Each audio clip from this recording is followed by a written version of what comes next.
So for the crown, I like to use 3 260s. In this case, I used rose, purple violet, and white. So that first color, which is rose in this case, it's about 3 fingers lengths left over. And that second one, which I'm using the darker purple, is about 4 to 5. And then that white one just has to have a little bit in it. All right, so grab your first balloon that's a little bit longer than the other one. And we're going to start by doing a 1-inch bubble on the end there. And then we want to pinch that in place, pinch twist it in place by bringing that nozzle around and then pushing it through the opening. All right, prep the balloon. We're going to make a twist there that's about 3 fingers lengths. And then do another 1-inch bubble and pinch that into place, pinch twist. And then just mimic the same bubble you just created again. And then another 1-inch bubble, that's going to be pinch twisted. And then one more time. So there's 3 sections with 4 pinch twists. So do one more at the end there to match up the other side. Twist that into place. And that's the base of your crown. Now grab that second color, whichever one you choose. And that one can have a little less air in it. All right, I put that nozzle in there on one of the ends, and I like to do the end that has extra balloon on the other side, so it's easier to lock in. Now you're going to twist in there about 3 to 4 fingers lengths. And then do a 1-inch bubble and pinch twist that. And then make another bubble, it's the same as the other side. And lock it into place here on this next pinch twist on the base. So secure that into place. And bring that purple balloon back around. And then you're going to do the same thing, but make this one a little bit longer. And then with another pinch twist.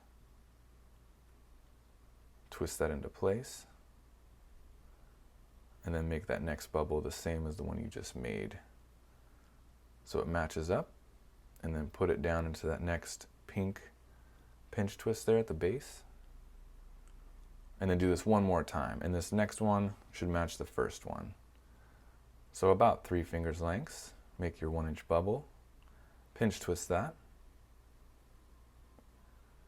and then make another few inch bubble so it matches, and then secure that into that last 1-inch bubble on the pink base. Get it to where you want, and then you're going to pull off the excess on that purple or second balloon, whichever color you chose.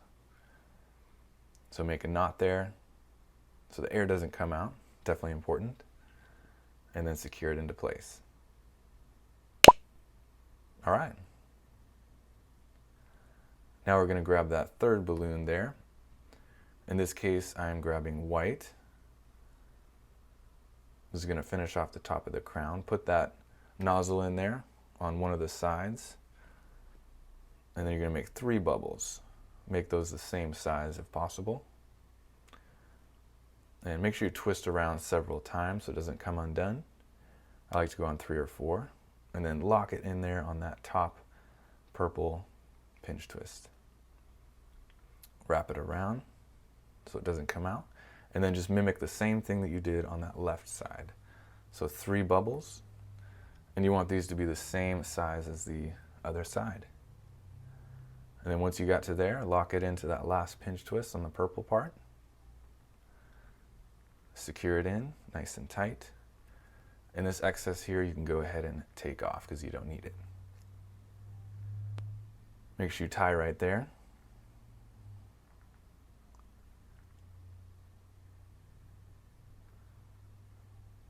There you go. All right, we're almost done. Make your adjustments.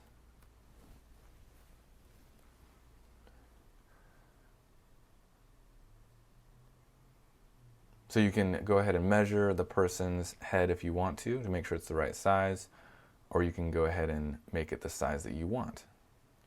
And you're just gonna find the right spot there, and then twist it into place on the other side of that pink base of the crown. We'll go right there, and we'll twist that in, and then just use that pinch twist to wrap around a couple of times to lock it in. And then we're going to pull that excess off. Just twist and pull, and then tie that extra piece off, wrap it in, and make your adjustments. And that is the balloon crown. Nice work, guys.